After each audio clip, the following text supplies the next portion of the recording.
नमो बुद्धाय, जय भीम साथियों। स्वागत है आपका एक नए और महत्वपूर्ण वीडियो के साथ। तो चलिए हम आज का वीडियो शुरू करते हैं। आज का हमारा विषय है, क्या बौद्धों के लिए शाकाहारी होना अनिवार्य है। तो चलिए इसी को आज हम जानने का प्रयास करेंगे। बुद्ध धम्म में शाकाहारी होना अथवा न होना पूर्णतः व्यक्ति पर निर्भर है। बुद्ध धम्म में जिस बात पर बल दिया जाता है वह भोजन की पवित्रता पर नहीं बल्कि मन की शुद्धता पर है। निश्चित ही अनेक बौद्ध अंततः अनुभव करते हैं कि मांसाहार में क्रूरता संलिप्त है, क्योंकि वह असहाय जानवरों के गोश्त से अधिक कुछ नहीं है। अनेक लोग मांसाहार की तृष्णा और आसक्ति के उन्मूलन में सफल हो गए हैं और अंततः अपनी ओर से ही शाकाहारी हो गए हैं।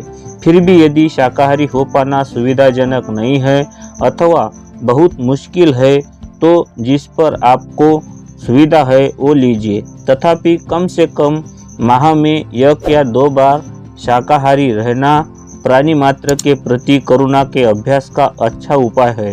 उस दिन स्वेच्छापूर्वक मांसाहार से विरत रहने का प्रयास करना चाहिए। आपके मन में एक सवाल जरूर आया होगा, कुछ भिक्षुगण मांसाहार क्यों करते हैं। बुद्ध ने अपने अनुयायियों के लिए मांसाहार निषेध करने को अस्वीकार कर दिया था। इसके लिए उनके पास बहुत से व्यवहारिक कारण थे, क्योंकि हो सकता है कि कुछ क्षेत्रों में पर्याप्त वनस्पतियां उपलब्ध न हो या सूखे के समय वे अत्यंत दुर्लभ हो। उदाहरण के लिए तिब्बत जैसी स्थानों पर वनस्पति भोजन अत्यंत सीमित मात्रा में होता है। भिक्षुगण भोजन दान पर निर्भर होता है और यदि भोजन दान को सिर्फ शाकाहार के लिए सीमित कर दिया जाए तो भिक्षुओं को पोषित करने वाले उपासकों पर बड़ा बोझ आ पड़ सकता है। इसलिए भिक्षुगण वही ग्रहण करते हैं जो कुछ उन्हें दिया जाता है, फिर चाहे वो मांस भोज्य ही क्यों न हो। शर्त यह है कि वह मांस विशेष रूप से उनके लिए किसी जानवर को मारकर तैयार न किया गया हो। यद्यपि आजकल अनेक भिक्षु और बुद्ध विहार शाकाहारी भोजन को प्राथमिकता देते हैं। पुनश्च ध्यान देने की बात है कि महायान परंपरा के अधिकांश भिक्षुगण शुद्ध शाकाहारी होते हैं।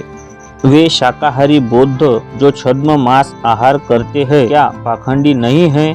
छद्म मांस भी क्यों खाया जाए। छद्म मांस बहुत लोकप्रिय शाकाहारी भोजन है जो गोंद सोया फली यानी कि सोयावड़ी या खुम्बी मशरूम से बनाया जाता है, जो दिखने और खाने में मांस जैसा होता है। शाकाहारी बौद्धों पर प्राय पाखंडी होने का दोषारोपण किया जाता है, क्योंकि वो मांसाहार से विरत रहने की प्रतिज्ञा भी करते हैं और फिर इस प्रकार के छद्म मांस का सेवन भी करते हैं। शाकाहारी प्राय ऐसे किसी चीज का सेवन करने की इच्छा नहीं रखते जिसमें किसी असहाय पशु की पीड़ा और हत्या संलिप्त हो।